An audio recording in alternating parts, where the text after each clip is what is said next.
So you're sitting at your computer, working away, busy doing whatever, and it hits you. A sudden urge to glance at your phone. You didn't receive a text message, no alerts, yet you still want to check your phone. Maybe you ignore it the first time, but then quickly you look at your phone again and it stares back at you. And finally, you give in and pick it up. You check your email, open WhatsApp, open all your social media apps. Maybe you got a message. You probably didn't. Maybe something interesting happened you should know about. It probably didn't. More often than not, there's nothing there, and even if there was, it could have waited.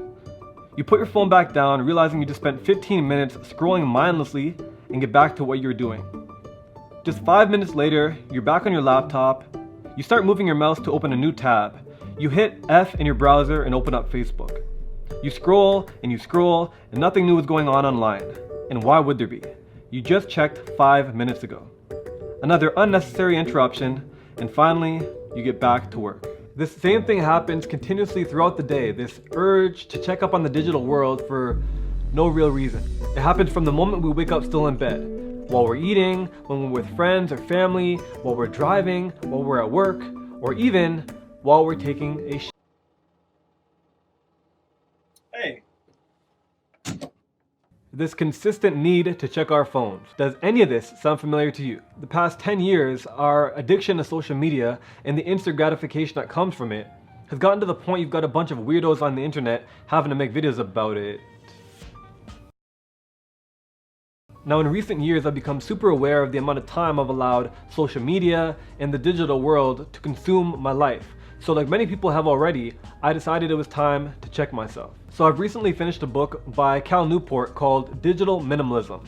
And there's a few key insights and takeaways that I've applied to my life that I think will be very helpful to you if you found that you are somewhat addicted, let's just call it what it is, to social media and the digital world as a whole.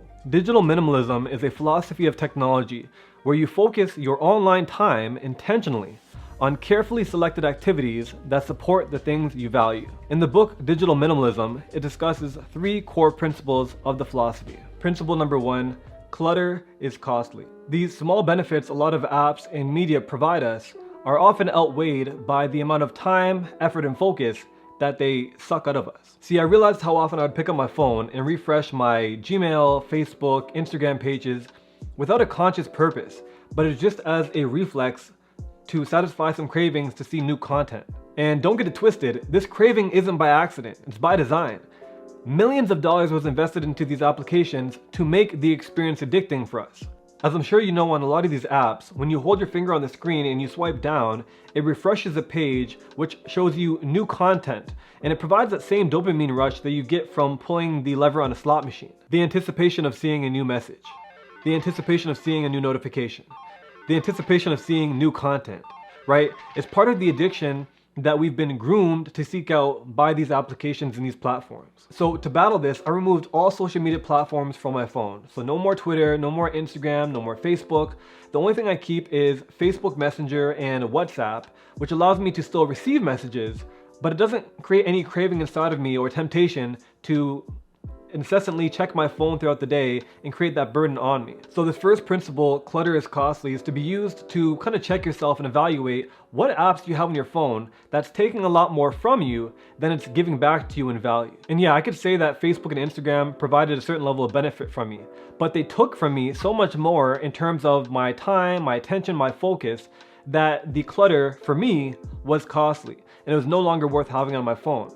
So I got rid of it. And just to clarify, that doesn't mean I deleted my Instagram or Facebook account. I just deleted the applications from my phone. I can still access them from my desktop, which I do, but that's when I choose to use them. So it doesn't affect my daily life and interrupt me when I'm trying to focus on other things. So you may consider downloading an app that tracks your phone usage. I use one called Action Dash, but you can download any of the other 100 ones that will track your phone usage, and then start decluttering the apps on your phone and start taking back control of your time. Principle number 2, optimization is key. Deciding that an app is useful or beneficial to you is only step 1. And step 2 is to be clear on exactly how you intend on using the app to get its full benefit, instead of finding yourself getting into unbeneficial habits like mindlessly scrolling through your phone and social media, and being more intentional with how you use these applications. For example, I still use WhatsApp, I still use Gmail on my phone, but that's because I've decided they provide more benefit to me than the burden they place on me. But I've set certain parameters around how I use them and when I use them and how long I use them. So for example, I created a rule where I don't look or respond to any messages while I'm working on a project. So right now, I have my phone over on the desk and it's flipped upside down. I can't see it, I can't respond to anything. Why? Because I'm busy talking to someone special, of course.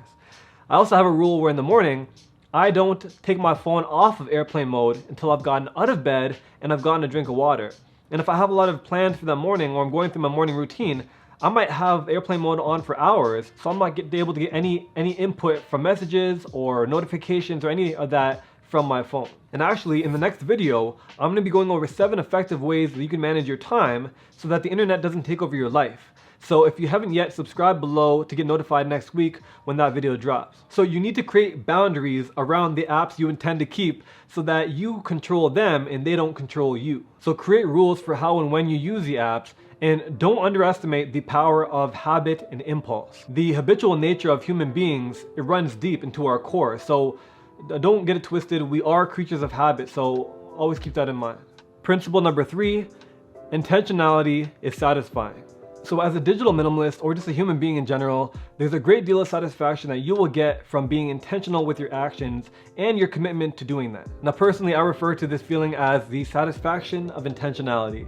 And I talked about it a lot in my last video, so I'll link it up above here if you haven't seen that. So for example, in the morning, if you wait 1 hour before turning off airplane mode on your phone and getting a flood of messages and notifications and alerts and emails, provides a certain level of satisfaction within you because you know that it was on your terms that you're getting these notifications. It was intentional, as opposed to you just reacting to a bunch of notifications as they come up, completely stealing your time. And this satisfaction is what will motivate you to become more aware of what applications you allow into your digital world and what you download and how and when you will use them. And I'm not a big fan of people saying this is going to change your life, but when you apply these 3 core principles from the book Digital Minimalism, it really can change your daily life because you'll be a lot more effective, efficient, and attentive throughout your day with the things that you truly value. So no more being out with friends or family or on a date and having the phone at the table and disengaging with the person you're with to check your phone for some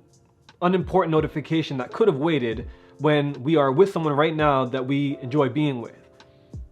We can do a lot better than that. I'm certainly guilty of it myself, but I think we owe the person we're with in that moment presently the time and focus instead of paying attention to our phone. So personally, I still have a lot of room for growth and improvement with this topic, but the few things that I have implemented in my life has allowed me to become way more effective with my time and my focus and how I view social media and my relationship with my phone. And so if you haven't yet read the book Digital Minimalism, I highly recommend it. I'll link it down below in the description.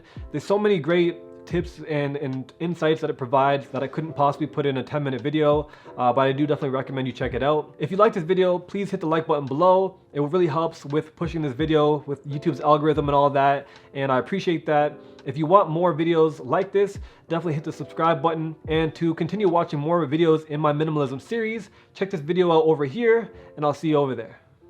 Peace.